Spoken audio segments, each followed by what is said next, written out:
Hello students, आप सभी का स्वागत है हमारे इस चैनल गॉड क्लासेस पर।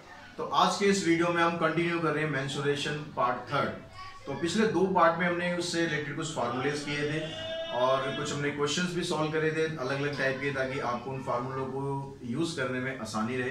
तो आज हम उससे आगे कुछ क्वेश्चंस और लेते हैं। तो क्वेश्चन नंबर 8 में आपको दिया है ABC is an isosceles triangle and DEFG is a rectangle. If AD equals to AE equals to 3 centimeter, DBC equals to 4, then find the area of the shaded region. Shaded region का आपको area find करना है। तो AD आपको दी हुई है, AE दिया हुआ है, BD 4 दिया है और AC 4 दिया है। दैट मीन्स ये दोनों साइड यहाँ पर इक्वल है। अब आइसोसेलेस राइट एंगल ट्राइंगल बोल रहा है, जब दोनों साइडें इक्वल होती हैं तो दैट मीन्स आपको ये वाला एंगल 90 डिग्री का होना चाहिए, क्योंकि हाइपोटेन्यूज तो सबसे लॉन्गेस्ट साइड होती है। अब सबसे पहला काम हम यही करते हैं कि यहाँ पर हम हाइपोटेन्यूज फाइंड कर लेते हैं, क्योंकि आपको इसकी बेस की जरूरत पड़ने वाली है।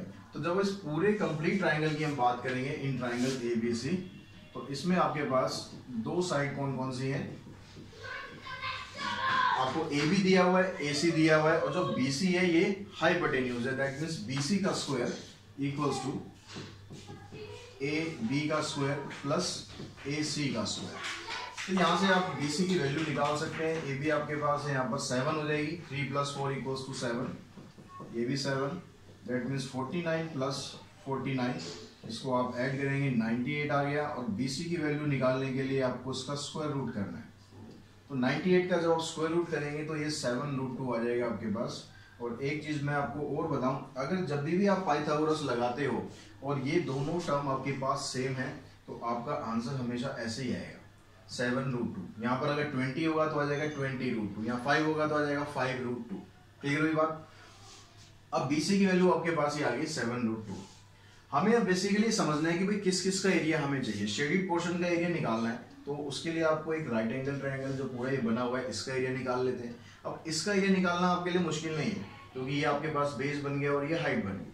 ठीक है, राइट एंगल ट्रायंगल अगर दिया होता है, नॉर्मली हम ऐसे लेते हैं राइट एंगल ट्रायंगल, तो ये बेस हो गया, ये हाइट होगी। ट्रायंगल को बस घुमा रखा है और कुछ नहीं कर रखा है, तो आपके पास बेस भी 7 है और हाइट भी 7 है। तो उसका एरिया तो आप निकाल सकते हैं निकाल के रख ही लेते हैं, ताकि आगे जरूरत पड़ेगी। एरिया ऑफ ट्रायंगल ABC अगर आप निकालेंगे तो आ जाएगा 1/2 × base × height. That means base आपके पास है 7 और हाइट भी 7 है, तो 49/2 दैट मीन्स 24.5 सेंटीमीटर स्क्वायर। अब इसमें से आपको इस रेक्टेंगल का एरिया माइनस करना है। अब रेक्टेंगल का एरिया माइनस करने के लिए आपको क्या चाहिए? रेक्टेंगल की लेंथ चाहिए और रेक्टेंगल की ब्रेड्थ चाहिए। अब लेंथ और ब्रेड्थ हम कैसे निकालेंगे, बस ये चीज आपको थोड़ा समझनी है। हम देखो ये ट्रायंगल ले लेते हैं ADE, ये भी एक राइट एंगल ट्रायंगल ही बन रहा है। तो इन ट्रायंगल ADE यहाँ पर जब आप पाइथागोरस लगाते हैं तो ये राइट एंगल है, तो इसलिए ये हाइपोटेन्यूज बन गया DE।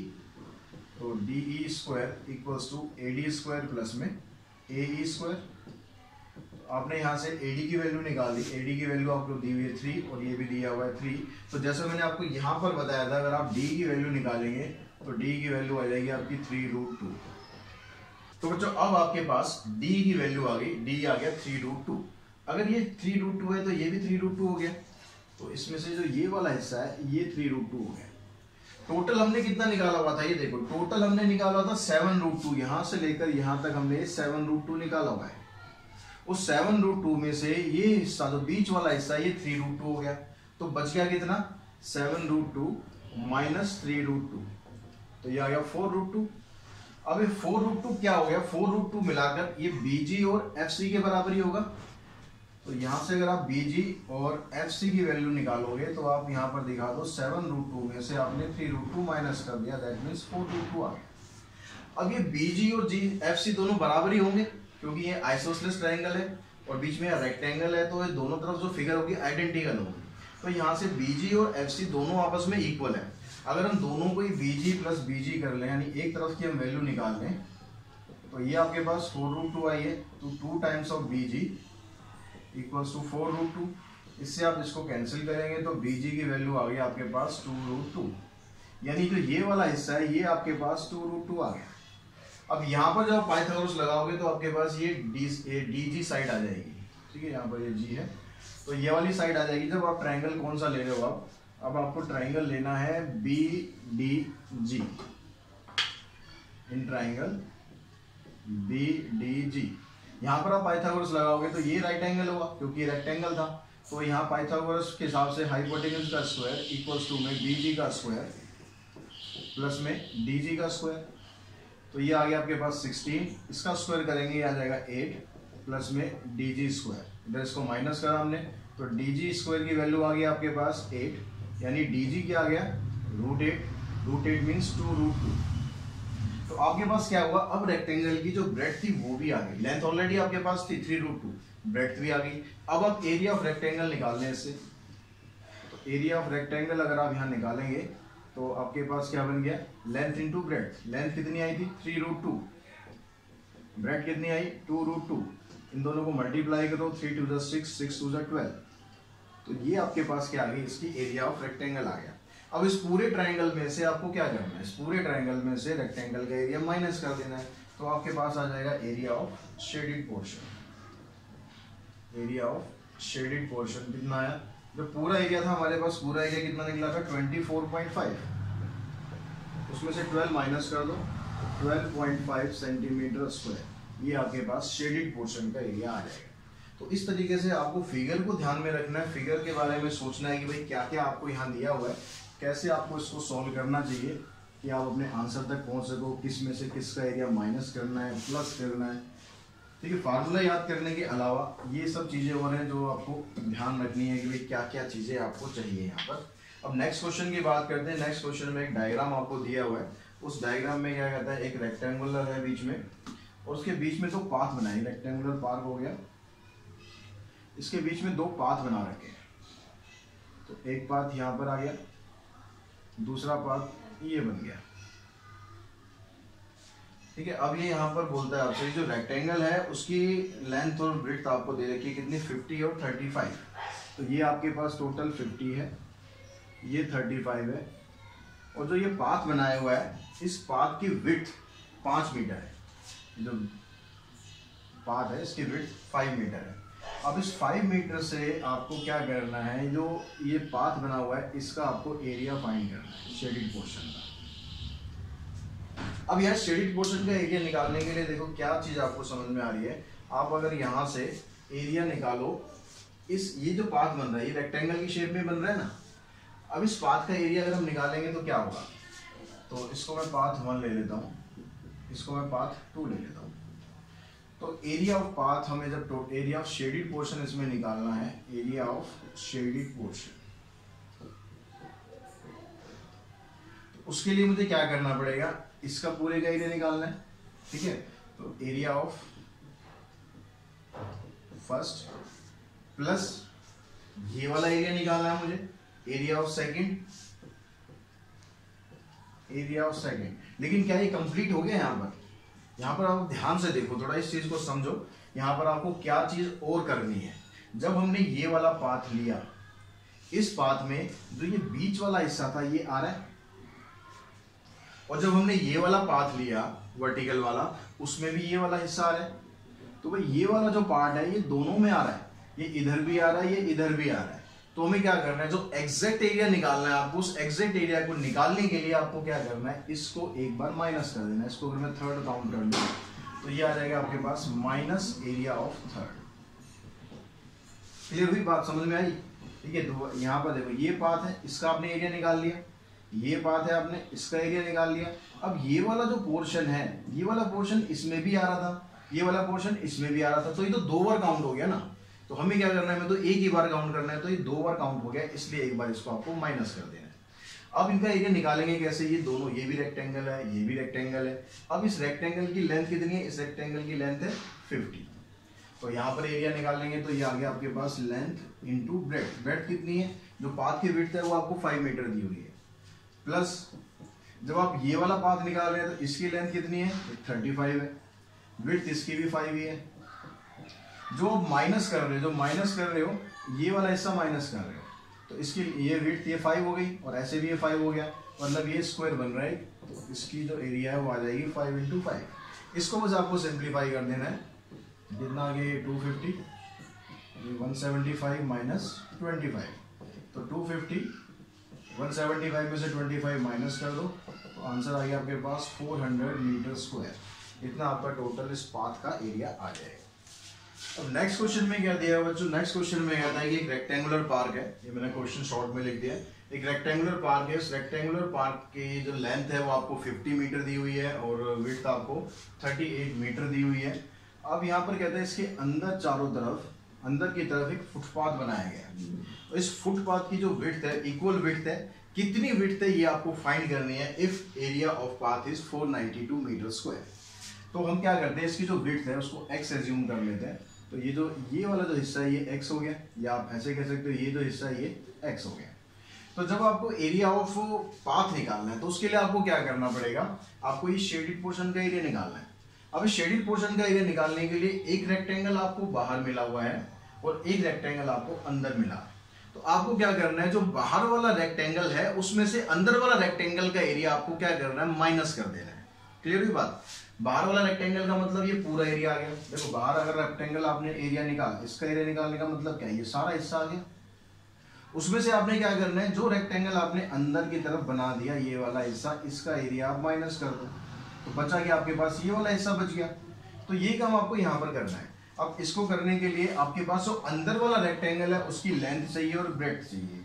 अब उसकी लेंथ और ब्रेड्थ आप कैसे निकालोगे भाई, ये टोटल आपके पास 50 है, ठीक है। तो आपके पास जो अंदर ये वाला हिस्सा है, मैं अगर इसका नाम दे दूं कुछ PQRS, तो आप PQ की वैल्यू निकालो। कैसे निकालोगे, आपके पास जो AB है वो 50 दिया हुआ है। तो अब क्योंकि इसकी जो विड्थ है, ये विड्थ चारों तरफ कितनी है, इसकी x है। तो जब आप ये वाली लेंथ निकालना चाह रहे हो तो ये वाला हिस्सा यहाँ से यहाँ तक का हिस्सा ये x माइनस कर दो, और ऐसे ही आप इधर से करो, ये वाला हिस्सा यहाँ से माइनस कर दो। तो टोटल जो 50 था उस 50 में से आपने क्या करा, x और x दोनों तरफ माइनस कर दिया, यानी -2x आ गया। तो ये आ गया आपके पास PQ की वैल्यू। ऐसे ही आप क्या करो, QR की वैल्यू निकालो। उसमें से भी आपको जो ये वाला हिस्सा है, इतना हिस्सा ये माइनस कर देना है, इधर से ये माइनस कर देना है, यानी जो QR है, यानी जो विड्थ है अंदर वाली इसकी, ये भी आपके पास कितनी आ जाएगी, 38 माइनस 2x। तो अब आपके पास अंदर वाले रेक्टेंगल की लेंथ ब्रेड्थ भी और बाहर वाले रेक्टेंगल की तो ऑलरेडी दे ही रखी थी। तो आपको क्या करना है, जो फुटपाथ का एरिया है जब आप वो निकालना चाहोगे, area of path equals to area of rectangle ABCD minus area of rectangle PQRS। ठीक है, ये जो मेन देखो कंसेप्ट आपको समझ में आ जाना चाहिए कि किस में से किसको कब माइनस करना है, कब प्लस करना है। बस ये चीज समझ में आ गई तो बाकी कैलकुलेशन है वो तो आप इजीली अब कर पाएंगे। तो पाथ जो है इसका एरिया आपको दे रखा 492। जो ABCD रेक्टेंगल है उसका एरिया निकालेंगे तो उसकी लेंथ 50 है और ब्रेड्थ 38 है, माइनस जो अंदर वाला रेक्टेंगल है उसकी लेंथ ये है और ब्रेड्थ ये है, 50 minus 2x into 38 minus 2x। अब पहला काम क्या करते हैं हम, इसको अब इधर ले आओ, मल्टीप्लाई करके इस साइड ले आओ। तो मल्टीप्लाई किया इसको हमने, आ गया एक तो 0 ये आई गई, 5 8 जा 40, 5 3 जा 15 प्लस 4 90, माइनस इन दोनों को देखो मल्टीप्लाई तो आपको करना है, लेकिन मल्टीप्लाई करने से पहले मैं एक काम और कर रहा हूँ यहाँ पर, इसमें से 2 कॉमन निकालो दोनों में से, ताकि छोटा हो जाए थोड़ा मल्टीप्लीकेशन। जितना कॉमन कहीं भी निकल सकता है निकाल दो। तो 2 यहाँ से हमने कॉमन निकाला तो ये रह गया 25 माइनस x, यहाँ से भी 2 कॉमन निकाला, ये रह गया 19 माइनस x। जितना कॉमन निकाल दोगे उतना आपकी थोड़ी सी कॉम्प्लिकेशन जो है वो आसान हो जाएगी। इसको आपने माइनस किया, 10 माइनस 2 8, 9 माइनस 9 0, इधर आ गया 8 माइनस 4 4 1, माइनस में आ गया, ये 2 2 जा 4, इधर आ गया 25 माइनस x और 19 माइनस x। इस माइनस को कैंसिल कर दो, 4 को भी इधर ले आओ और थोड़ा छोटा कर देते हैं इसे, इस साइड इन दोनों को मल्टीप्लाई कर दो। अब 25 को 19 से मल्टीप्लाई करते हैं, 19 5 जा 95, फिर बचा कितना 9 बच गया, 19 2 जा 38 प्लस 9 47। फिर इससे हमने इसको मल्टीप्लाई किया, माइनस 25x माइनस 19x, इन दोनों को किया प्लस x स्क्वायर। यहाँ से हमने इसको कैंसिल किया, 4 3 जा 12, 2 बचा, 4 5 जा 20 और 4 2 जा 8, तो 352 इधर आया। इसको भी अब एक ही तरफ कर दो, सबको एक ही तरफ ले जाओ ताकि आपकी क्वाड्रेटिक इक्वेशन बन जाए।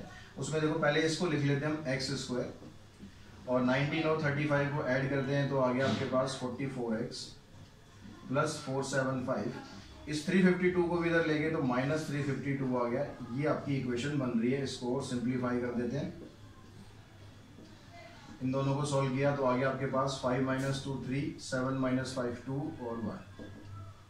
अब आपको 1 2 3 के फैक्टर करने हैं जिससे आपके पास 44 आ जाए। तो 1 2 3 के अगर हम फैक्टर देखें तो 44 आपको लाना है। तो इसके आपने पेयर देख ली क्या क्या आप बना सकते हो। तो 41 और 43 बन गया सीधा सीधा। 41 और 43 को आप ऐड करोगे 44 आ जाएगा। तो हमारे पास क्या बना, तो आपके पास x² minus 41x minus 3x plus 1 2 3। यहाँ से आपने x कॉमन निकालना है। ये तो आपको स्प्लिटिंग मिडिल टर्म अच्छी तरह आती होगी। आपके पास x की जो वैल्यू है एक तो 3 हो गई और एक 41 आ जाएगी। x की वैल्यू यहाँ से 3 आ गई। अब यहाँ से आप देखोगे तो x की वैल्यू 41 आ गई। अगर देखो विड्थ को आप 41 कर दो, भाई ये विड्थ है, अगर इसको मैं 41 कर दूं, इधर 41 कर दूं, ये तो 82 हो गया, ये तो और ज़्यादा बड़ा हो गया। तो इसका मतलब ये वाली वैल्यू आप कैंसिल कर देंगे, सिर्फ x की वैल्यू 3 आएगी। यानी जो विड्थ ऑफ पाथ है वो कितना आपको दिया हुआ है, width of path 3 metre.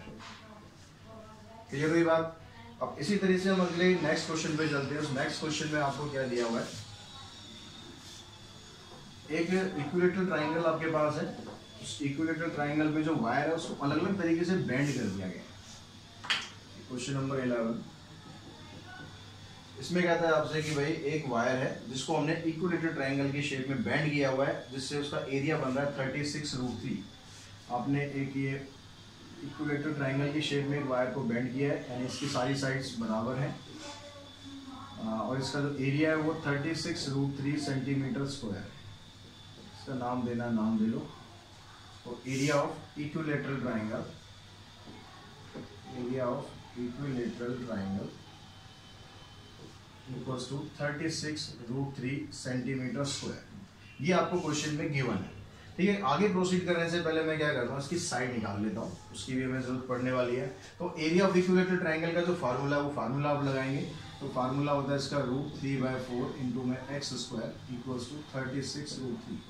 x का मतलब साइड, साइड आप पर a लोगे तो a लिख दो, x लोगे तो x लिख दो। अब यहाँ से आपको x² की वैल्यू फाइंड करने के लिए इसको उधर ले जाना पड़ेगा और नीचे इधर √3 आ गया, इससे ये कैंसिल। अब x की वैल्यू निकालनी है तो इसका आपको स्क्वायर रूट करना है।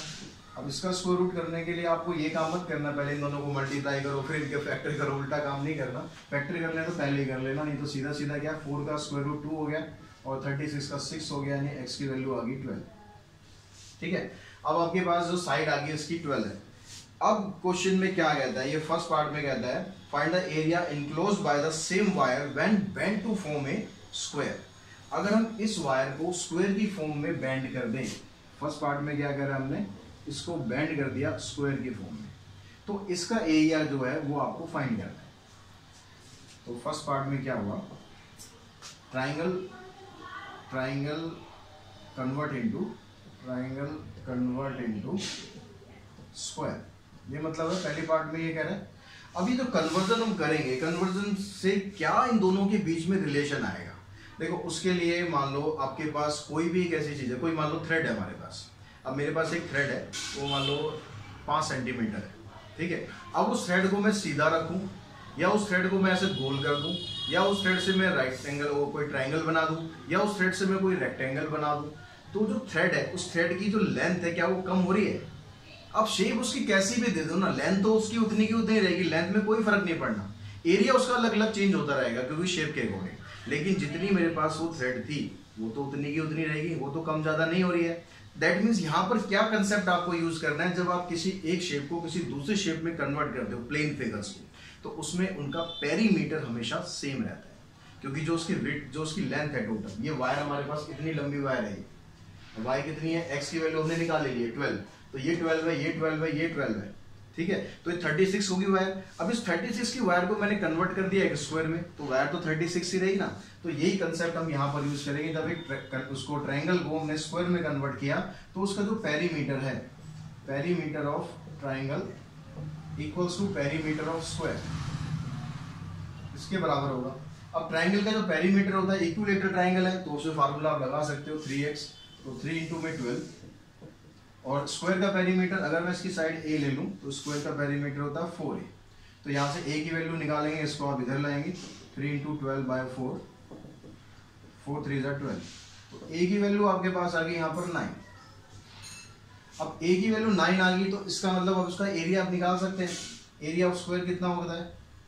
एरिया ऑफ स्क्वायर ये होता है साइड इनटू में साइड, या साइड का स्क्वायर कह सकते हो आप। तो ये 9 का स्क्वायर यानी 81 सेंटीमीटर स्क्वायर। ये आ गया आपके पास इस फिगर का एरिया फर्स्ट पार्ट में, ठीक है। अब ये कह रहा है सेकंड पार्ट में कि इसी ट्रायंगुलर शेप को आपको कन्वर्ट करना है रेक्टेंगल में, जिसकी length is 2 centimetre more than it's width. इसकी जो लेंथ है वो ब्रेड्थ से 2 सेंटीमीटर ज्यादा है। तो अगर आप इसकी ब्रेड्थ को x लेते हो तो ये हो जाएगी x + 2। अब यहाँ पर भी कंसेप्ट तो वही काम करेगा ना, क्योंकि वायर को आपने अब इसकी जगह आपने इसमें कन्वर्ट कर दिया, तो भी जो उसका पेरीमीटर है वो तो सेम ही रहेगा। Perimeter of triangle equals to perimeter of rectangle, क्योंकि बात तो वही रहनी है। रेक्टेंगल जो आपने बनाया उसमें जो वायर है वो तो वही यूज कर रहे हो। तो 3 × a यानी 36 है। और रेक्टेंगल का जब पेरीमीटर निकालते हो उसमें फार्मूला आप लगाओगे तो 2 × l + b। l आपके पास ये है और b आपके पास ये है। अब यहाँ से आप x की वैल्यू निकाल लें, तो ये 36 हो गया। इधर देखोगे अंदर ब्रैकेट के अंदर ये आ गया 2x + में 2। अब इस 2 को इधर लाके डिवाइड कर दो, 2x + 2 ये आ गया आपके पास 18। इस 2 को इधर लाके माइनस करेंगे 16, तो x की वैल्यू आ गया आपके पास 8। x की वैल्यू 8 का मतलब है जो लेंथ ऑफ रेक्टेंगल है वो तो हो गया आपके पास 8 + 2 यानी 10, और जो ब्रेड्थ है वो आ गया आपके पास 8। तो एरिया ऑफ रेक्टेंगल कितना हो गया? Area of rectangle length into breadth यानी 8 × 10, तो ये आ जाएगा आपके पास 80 सेंटीमीटर स्क्वायर। इस तरीके से आप ये क्वेश्चन कर सकते हैं। कंसेप्ट को समझो, सब कुछ आराम से हो जाएगा। तो बच्चों नेक्स्ट क्वेश्चन में आपको एक ट्रेपीजियम दिया हुआ है, उस ट्रेपीजियम का एरिया दिया हुआ है। Area of trapezium is 540 centimetre square and the ratio of parallel side is 7:5। जो पैरेलल साइड होती है ये दोनों, हमने एक को A ले लिया और एक को B ले लिया, इसकी रेशियो आपको दी हुई है 7:5 and the distance between them is 18 centimetre. दोनों के बीच का जो डिस्टेंस है वो 18 सेंटीमीटर हो गया। Find the length of the parallel side. तो A की और B की वैल्यू आपको फाइंड करनी है। अब देखो क्योंकि ये दोनों रेशियो में दिए हुए हैं तो इसमें से आप A को इस तरह से ले सकते हैं कि भाई A की वैल्यू आपके पास होगी 7x और B की वैल्यू हो गई 5x। Area of trapezium already दिया हुआ है तो एरिया ऑफ ट्रेपीजियम का फार्मूला आपको यूज करना है। जिसका भी एरिया आपको दिया होता है फार्मूला आप उसी का सीधा यूज कर दो। एरिया ऑफ ट्रेपीजियम होता है हाफ इंटू में सम ऑफ पैरेलल साइड इंटू में हाइट, ठीक है, ये फार्मूला होता है। अब सब कुछ यहाँ पर आपके पास गिवन है। एरिया ऑफ ट्रेपीजियम 540 है, हाफ इंटू में पैरेलल साइड आपके पास एक 7x है और एक 5x है, इंटू में h आपको 18 दिया है। यहाँ से आप इसको कैंसिल करें, 9 आ गया। इस 9 को इस साइड लिया है, क्रॉस मल्टीप्लाई करके 9 नीचे आ गया। इधर से 7 + 5 12x हुआ। 9 से आपने इसको डिवाइड कर दिया, 60 आ गया। अब 12 को फिर यहाँ नीचे ले आएंगे आप 60 को भी डिवाइड कर दें आप 12 से, तो x की वैल्यू आपके पास आ गई 5 सेंटीमीटर। x अगर 5 आ गया दैट मीन्स आपके पास जो पैरेलल साइड पहले वाली थी ये होगी 7 × 5 35 सेंटीमीटर, और दूसरी साइड आ गई आपके पास 5 × x यानी 25 सेंटीमीटर। तो बड़ा इजी सा क्वेश्चन था, स्क्रीनशॉट आप लेना चाहें ले सकते हैं। नेक्स्ट क्वेश्चन पे मूव करते हैं, क्वेश्चन नंबर 13। इस 13 क्वेश्चन में आप इसको रीड करें ध्यान से भी क्या आपको यहाँ दिया हुआ है क्वेश्चन में। तो क्वेश्चन में कहता है कि sheet is the 11 centimetre long and 2 centimetre wide. एक शीट आपको 11 सेंटीमीटर लंबी दी हुई है और 2 सेंटीमीटर वाइड दी हुई है। 11 सेंटीमीटर एंड 2 सेंटीमीटर वाइड, ये आपके पास एक शीट है। अब यहाँ पर कहता है circular pieces 0.5 centimetre in diameter are cut from it. इसमें से आपने जो सर्कुलर पीसेस है वो काटने हैं, जिसका डायमीटर आपको दिया हुआ है, इसका डायमीटर दिया हुआ है 0.5 सेंटीमीटर। तो how many circular pieces are there, कितने आप सर्कुलर पीसेस काट सकते हो। तो इसके लिए अब आपको देखो, अगर इस तरह का क्वेश्चन नॉर्मली अगर आता है आपके पास कि एक बड़ी सी शीट है उसमें से आपको कुछ पार्ट्स डिवाइड करना है, तो नॉर्मली हम क्या करते हैं, इस पूरी शीट का एरिया निकाल लेते हैं और एक पीस का एरिया निकाल के डिवाइड कर देते हैं। अगर वही कंसेप्ट आपके दिमाग में आ रहा है तो आप थोड़ा सा गलत जा रहे हो। क्यों गलत जा रहे हैं? क्योंकि यहाँ जो पीसेस है वो सर्कुलर पीसेस काटे जा रहे हैं। तो तो इसको जरा ध्यान से आप समझो कि क्या मैं कहना चाह रहा हूँ। अब देखो जब सर्कुलर पीसेज आप इसमें से काटोगे, ऐसे इस तरह से सर्कल काट दिया आपने, इस तरह सर्कल काट दिया, तो यहाँ पर ये जो पीसेज बच रहे हैं, ये जो एक मान लो एक दो और ले लेता हूँ मैं ताकि अच्छी तरह क्लियर हो जाए आपको। अब जब सर्कुलर पीसेज हम काटेंगे तो ये हिस्सा तो ये जो गैप बच रहे हैं ना, ये तो गैप बच रहे हैं, इनको क्या बाद में इनसे सर्कल बना सकते हो पूरा एक? अलग अलग पीसेस कट के आएंगे तो इनसे तो सर्कल तो बनेगा नहीं। तो आपको अगर यहाँ पर वो कंसेप्ट यूज करना है कि भाई total area divided by area of one figure, तो वो उससे आपका आंसर नहीं आएगा, क्योंकि यहाँ पर कुछ एरिया ऐसा होगा जो बच गया है और उससे आप यूज नहीं कर सकते, उससे आप सर्कल नहीं बना सकते। तो इसमें आप कैसे फाइंड करेंगे? इसमें आपको देखो ऐसे फाइंड करना पड़ेगा कितने सर्कल आप एक लाइन में ऐसे बना सकते हैं। ठीक है, अगर हम ये 11 सेंटीमीटर ले रहे हैं तो इसमें इस तरह से करते करते जिसका डायमीटर 0.5 है उससे कितने सर्कल आप बना सकते हो। तो इसको मैं यहाँ पर ले लेता हूँ। टोटल आपके पास लेंथ है 11 सेंटीमीटर, ठीक है, और ब्रेड्थ है आपके पास 2 सेंटीमीटर, और डायमीटर आपके पास दिया हुआ है सर्कल का। क्वेश्चन नंबर 13 की बात कर रहे हैं, डायमीटर आपको सर्कल का दिया हुआ है कितना, और क्वेश्चन नंबर 13 ही है। डायमीटर कितना है? 0.5 सेंटीमीटर। अब आपको ना यहाँ पर ये चीज फाइंड करनी है कि ऐसे अगर लाइन में आप सर्कल बनाओगे कितने सर्कल कट जाएंगे, ऐसे लाइन में सर्कल बनाओगे तो कितने सर्कल कट जाएंगे। तो number of circle along its length, अगर हम इसकी लेंथ के हिसाब से चलें तो कितने सर्कल कटेंगे। तो ये निकालने के लिए आपको क्या करना है, जो टोटल लेंथ है आपके पास, टोटल लेंथ है 11, इसको आपको डिवाइड कर देना है एक डायमीटर से, क्योंकि ऐसे डायमीटर करके बढ़ते जाएंगे तो 0.5 सेंटीमीटर से डिवाइड करना। इसको आप सिंप्लीफाई करो, पॉइंट को आप हटा दो, पॉइंट को आप हटाएंगे तो नीचे 5 रह गया, ऊपर 10 आ गया, 5 2 से 10, यानी 22 सर्कल आप ऐसे बना सकते हो। ऐसे ऐसे करके, जैसे यहाँ 3 मैंने दिखा रखे हैं, तो इसी तरीके से अगर आप बढ़ाते जाओगे, 11 सेंटीमीटर की लेंथ है, यहाँ पर थोड़ी छोटी लग रही होगी आपको, तो इस तरह से आप 22 सर्कल बना लोगे। अब देखते हैं अगर इसकी विड्थ है, इसके अकॉर्डिंग आप कितने सर्कल बनाते हो। तो number of circle along it's breadth. अब यहाँ पर जो टोटल लेंथ है आपके पास वो 2 सेंटीमीटर की लेंथ है, इसको आप डिवाइड कर दो 0.5 से, तो यहाँ भी आपने डेसिमल हटाया, तो टोटल मिलाकर 4 सर्कल आप ऐसे बनाओगे। ऐसे मिला के 22 सर्कल आ रहे हैं, ऐसे मिला के 4 सर्कल आ रहे हैं, मतलब 4 एक लाइन के अंदर 4 सर्कल हो गए। तो टोटल नंबर ऑफ सर्कल कितने बना सकते हो? Number of circle, total number of circle, ये इसके लिए आपको क्या करना है, 22 को 4 से मल्टीप्लाई कर देना है, टोटल मिलाकर आपके पास 88 सर्कल आ जाएंगे। ठीक है, अगर आप टोटल एरिया को वैसे डिवाइड करते तो नंबर ऑफ सर्कल आपके ज्यादा आते, जो कि गलत हो जाएगा। अब क्वेश्चन नंबर 14 देखेंगे। क्वेश्चन नंबर 14 में क्या कहता है, a road 3.5 metre wide surround a circular path. एक सर्कुलर पाथ है, उसके चारों तरफ एक रोड आपने बनाई हुई है। क्वेश्चन नंबर 14, तो एक रोड है जिसकी विड्थ आपके पास 3.5 मीटर है वाइड, सराउंडेड है सर्कुलर प्लॉट, उस सरकमफेरेंस इज 44। एक सर्कुलर प्लॉट हो गया, इसकी आपको सरकमफेरेंस दे रखी है, ठीक है, और जो रोड इसकी चारों तरफ बना हुआ है उसकी विड्थ है 3.5 मीटर, जो इसकी विड्थ है 3.5 मीटर की width. Find the cost of paving the road at ₹50 per metre square. तो कॉस्ट ऑफ पेविंग पूछ रहा है यहाँ पर, यानी यहाँ पर आपको इसको एक तरह से पक्का करना है, तो उसकी कॉस्ट कितनी पड़ेगी। अगर उसकी कॉस्ट ₹50 पर मीटर स्क्वायर है, तो आपके पास क्या क्या दे दिया, विड्थ ऑफ पाथ इसने दे दी है, विड्थ ऑफ पाथ 3.5 मीटर, और सरकमफ्रेंस ऑफ सर्कल,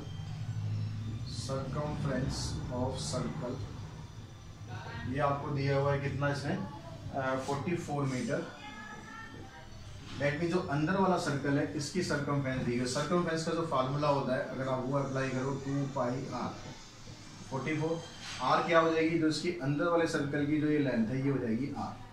तो इस r की वैल्यू हम निकाल लेते हैं, पाई की वैल्यू आप पुट कर दो, 2 इंटू में 22/7 इंटू में r। r की वैल्यू निकालने के लिए आप इसको उधर ले जाओ, इससे कैंसिल हो गया, ये इससे कैंसिल हो गया, आपके पास r आ गई 7 मीटर। अब जो ये पाथ है, इस पाथ की विड्थ आपको 3.5 मीटर दी है। विड्थ तो पाथ की वजह से जो इसकी बाहर वाली रेडियस आ जाएगी, जो आपकी ये वाली रेडियस आएगी, इसकी वैल्यू क्या आ जाएगी आपके पास, r प्लस में विड्थ ऑफ पाथ, r कितना आया था 7, विड्थ ऑफ पाथ है 3, तो टोटल मिलाकर जो कैपिटल R आ गई वो आ गई 10.5। अब आपको ये जो पाथ है इसका एरिया फाइंड करना है। एक तरह से ये एरिया ऑफ सर्कुलर रिंग वाला जो फार्मूला था वो बन गया। तो एरिया ऑफ पाथ अगर आप निकालेंगे यहाँ से, एरिया ऑफ पाथ ये आ जाएगा, जो बाहर वाला सर्कल है उसमें से अंदर वाले सर्कल का एरिया माइनस कर देंगे तो ये फार्मूला आपका बन जाता है। ये मैंने फार्मूले वाले उसमें टॉपिक में बताया था कैसे बनता है। अब आप यहाँ वैल्यू पुट कर दो, 22/7, कैपिटल R आपके पास 10.5 है, उसमें से आप स्मॉल r यानी 7 है इसको माइनस कर दो। अब इसको या तो ऐसे सिंप्लीफाई कर लो या फिर इसमें a² माइनस b² की आइडेंटिटी लगा दो, जैसे आप कंफर्टेबल है वैसे आप कर सकते हैं। इसका अगर आपको स्क्वायर पता है तो और आसान है, 10.5 का स्क्वायर करेंगे तो आ जाएगा 110.25, 7 का आ गया 49। इसमें से आपने इसको माइनस किया तो माइनस करके आपके पास 0.25 तो आ गई, 10 - 9 1 और 10 - 4 6। 7 से इसको काट के देखते हैं, पूरा पूरा कटता नहीं कटता। 7 8 का 56, इतना बचा 5, 7 7 का 49, 7 5 का 35।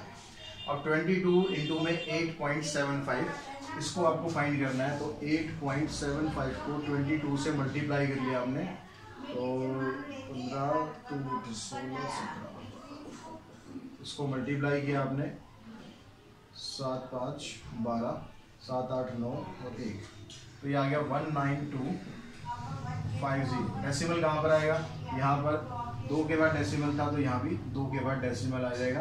तो ये आपके पास क्या आ गया है, सर्कुलर पाथ का एरिया आ गया। अब इसमें कह रहा है जो इसको पक्का करना है, जैसे उसकी जो कॉस्ट है, cost of paving ₹50 per metre square है। कॉस्ट ऑफ पेविंग, पेविंग का मतलब शायद पक्का करना होता, फिर भी चेक कर लेना, ₹50 per metre square. Total cost, total cost आप जब निकालेंगे तो जब 1 मीटर स्क्वायर के आपके 50 रुपए लग रहे हैं तो टोटल आपके पास कितना, इतना एरिया था। तो इसके एरिया को निकालने के लिए आपको 50 से इसको मल्टीप्लाई करना है। अब 50 से मल्टीप्लाई करेंगे तो 2 0 तो इधर आ गई, 5 5 जा 25, 5 2 जा 10 और 2 12, 5 9 जा 45 और 1 46, 5 + 4 9। तो यहाँ पर ये आंसर आ गया आपका ₹9,625। ठीक है, क्वेश्चन नंबर 14। क्वेश्चन नंबर 15 को देखते हैं। 15 में क्या कहता है, एक कॉपर वायर है, उस कॉपर वायर को क्या किया गया, बेंड किया गया स्क्वायर की फॉर्म में। तो जो भी हमने पीछे एक बेंट वाला क्वेश्चन किया था, लगभग वही कंसेप्ट यहाँ पर भी आपको यूज करना है। तो क्वेश्चन में क्या कहता है कि एक आपके पास कॉपर वायर है, when bent in the form of a square encloses an area of 121 metre square. ये वायर थी, इसका जो एरिया है कह रहा है 121 मीटर स्क्वायर है। अब आगे क्या किया गया, if the square same wire is bent into the form of a circle। अब इसी वायर को हमने एक सर्कल की शेप में बेंड कर दिया। तो find the area of circle. तो एरिया ऑफ सर्कल क्या होगा, अब जो कंसेप्ट हमने पहले यूज किया था, जो ट्रायंगल वाला क्वेश्चन किया था, वही कंसेप्ट यहाँ पर है। Area of circle, area of square आपको दिया हुआ है यहाँ पर। तो एरिया ऑफ स्क्वायर जब दिया हुआ है उससे आप पहले इसकी साइड निकाल लो। क्वेश्चन नंबर कौन सा कर रहे हैं हम, क्वेश्चन नंबर 15। तो स्क्वायर का जो एरिया होता है उसका फार्मूला होता है a²। तो यहाँ से a की वैल्यू आप निकालोगे √121, यानी आ जाएगी आपके पास 11 सेंटीमीटर। ठीक है, 11 मीटर है, सॉरी। तो मीटर है तो मीटर लगाओ, सेंटीमीटर है तो सेंटीमीटर लगाओ, सेंटीमीटर ही है, यहाँ पर मीटर गलती से लग दिया गया है, तो ये भी सेंटीमीटर है। ठीक है, तो आपके पास जो साइड आ गई वो आ गई 11 सेंटीमीटर। अब ये कह रहा है कि इस वायर को हमने बेंड कर दिया, तो इस वायर की लेंथ कितनी है, वायर का पेरीमीटर, इसका स्क्वायर का पेरीमीटर कितना है। तो पेरीमीटर ऑफ स्क्वायर कितना हो गया, 4 इंटू साइड, यानी जो वायर यहाँ पर यूज हो रही है उस वायर की लेंथ है 44 सेंटीमीटर। ठीक है, ऐसे जो टोटल वायर है ये 44 है। अब इस वायर को जब आपने स्क्वायर में कन्वर्ट कर दिया, wire is converted into square, wire is converted into square नहीं सॉरी सर्कल। तो इसका मतलब जो पेरीमीटर ऑफ स्क्वायर था, जो पहले शेप थी उसका पेरीमीटर और जो बाद में आपने शेप बनाई उसका भी पेरीमीटर, दोनों बराबर होने चाहिए। तो स्क्वायर का पेरीमीटर तो आपके पास आ गया 44, सर्कल का पेरीमीटर मतलब सरकमफेरेंस, सरकमफेरेंस क्या होती है 2 पाई आर। तो यहां से आप वैल्यू पुट करो 2 पाई आर, इसको क्रॉस मल्टीप्लाई करो तो यहां से आपके पास आर की वैल्यू मिल जाएगी, ये कैंसिल किया, ये कैंसिल किया, आर आ गया आपका 7 सेंटीमीटर। आर आ गया, अब क्या करना है, इसका एरिया फाइंड करना है। तो एरिया ऑफ सर्कल का फार्मूला लगा दो, आपका आंसर निकल गया। एरिया ऑफ सर्कल क्या हो गया पाई आर स्क्वायर, पाई 22/7, आर कितना है 7 है, तो 7 का स्क्वायर करेंगे, 7 का स्क्वायर मतलब 7 को 2 टाइम्स मल्टीप्लाई कर दो, एक बार कैंसिल हो गया, इसको इससे मल्टीप्लाई करो, आपका आंसर आ गया 154 सेंटीमीटर स्क्वायर। क्लियर हुई बात, समझ में आ गई। अब इसका एक क्वेश्चन और देखते हैं, क्वेश्चन नंबर 16। तो क्वेश्चन नंबर 16 में दिया हुआ जो आपको ये एक फिगर दी हुई है, इस फिगर में कहता है कि ABCD स्क्वायर है जिसकी साइड आपको 21 सेंटीमीटर दी हुई है। AC और BD इसके दो डायगोनल हैं जो ऊपर इंटरसेक्ट करते हैं, और AD और BC को डायमीटर लेके दो आपके पास सेमी सर्कल बनाए गए। तो जो शेडेड पोर्शन है उसका एरिया क्या है। अब इसका एरिया निकालने के लिए आपके पास अलग अलग तरीके हो सकते हैं, आप कैसे भी निकाल सकते हो। मैं कोशिश करता हूँ बिल्कुल आपको सिंपलेस्ट और छोटा तरीका समझाने की। पहले हम बात करते हैं कि जो स्क्वायर के अंदर के जो शेडेड पोर्शन बन रहे हैं, ये फर्स्ट और ये सेकंड, इन दोनों का हम एरिया निकाल देते हैं। अब इन दोनों का एरिया निकालने के लिए हमें क्या करना पड़ेगा, अब आपके अगर पूरे स्क्वायर का एरिया निकाल लो, स्क्वायर का एरिया तो हम निकाल सकते हैं। अब स्क्वायर का एरिया क्या हो रहा है, यहाँ पर ये 4 पार्ट्स में डिवाइड हो रहा है, क्योंकि ये स्क्वायर है। स्क्वायर एक ऐसी फिगर होती है जिसमें ये सब कुछ एक जैसा होता है, मतलब इसके जो डायगोनल हैं ये भी बराबर होंगे, डायगोनल बाइसेक्ट भी करेंगे, 90 भी बनाएंगे, चारों साइड इक्वल भी होंगी, यानी कि चारों जो पार्ट है इसका एरिया सबका बराबर होगा। तो अगर हम पूरे सर्कल का पूरे स्क्वायर का एरिया निकाल दें, उसको 4 से डिवाइड कर दें, तो आपके पास किसी एक पार्ट का एरिया आ जाएगा। उसमें से आपको 2 पार्ट चाहिए तो आप उसका डबल कर देंगे, इन दोनों का एरिया आ जाएगा। ठीक है, सबसे आसान तरीका यही है हमारे पास। तो एरिया ऑफ स्क्वायर हम निकालते हैं, एरिया ऑफ स्क्वायर ये आ गया आपके पास साइड इंटू साइड, 21 इंटू में 21, तो 21 यानी 441 सेंटीमीटर स्क्वायर। अब यहाँ पर क्योंकि जो सर्कल है और स्क्वायर है चारों इक्वल पार्ट्स हैं, ठीक है, इसलिए जो फर्स्ट और सेकंड का एरिया आएगा, तो यहाँ पर आप दिखा दो, because AC and BD divides the square into 4 equal parts। इसको आपको यहाँ प्रूव करने की जरूरत नहीं है, ठीक है, क्योंकि आप ज्योमेट्री नहीं कर रहे हो, आप यहाँ एप्लीकेशन बेस्ड क्वेश्चन कर रहे हो। तो 4 इक्वल पार्ट्स हैं, तो उसमें से अगर आप एरिया ऑफ 1 निकालते हो, पहले हम फर्स्ट का एरिया निकाल लेते हैं, तो ये क्या होगा, इस पूरे का 1/4 पार्ट हो जाएगा। ठीक है, ऐसे रहने देते हैं क्योंकि पूरा डिवाइड नहीं होगा, तो इसको भी ऐसे रहने देते हैं, बाद में देखेंगे। ऐसे अगर आप एरिया ऑफ सर्किट निकालते हो तो वो भी क्या आ गया आपके पास 441/4 सेंटीमीटर स्क्वायर आ गया। इन दोनों का एरिया आ गया। ये दोनों आपके पास क्या है, सेमी सर्कल है, ये थर्ड और फोर्थ सेम सेमी सर्कल है, डायमीटर दोनों का 21 है। तो डायमीटर 21 है, तो इससे आप इसकी रेडियस निकाल दो। Diameter of semi circle 21 centimetre, ठीक है, क्योंकि स्क्वायर की साइड थी। तो इसका जो रेडियस है वो आ गया आपके पास, रेडियस ऑफ सेमी सर्कल आ गया 21/2 सेंटीमीटर। तो एरिया ऑफ थर्ड निकालते हैं हम। एरिया ऑफ थर्ड क्या आ गया, सेमी सर्कल है इसलिए हाफ पाई आर स्क्वायर,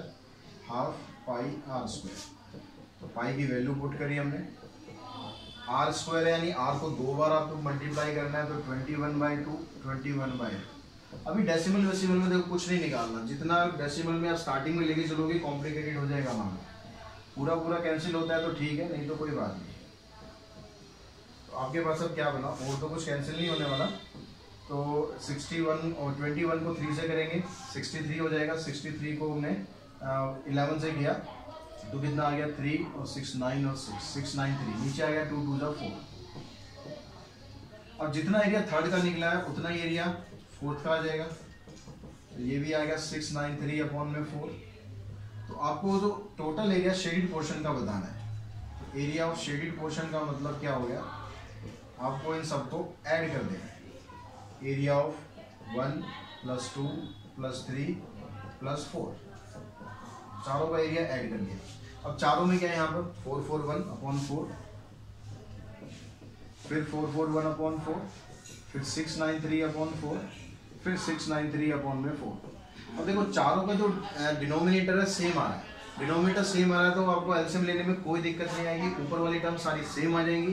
यानी इसको अगर आप ऐड करोगे, ऐड करके आपके पास क्या आ गया, 3 + 3 6, 6 और 2 8, 9 9 18, 18 + 4 22 + 4 26, 2 कैरी किया, 6 2 8, 8 + 6 14, 14 4 18, 18 + 4 22।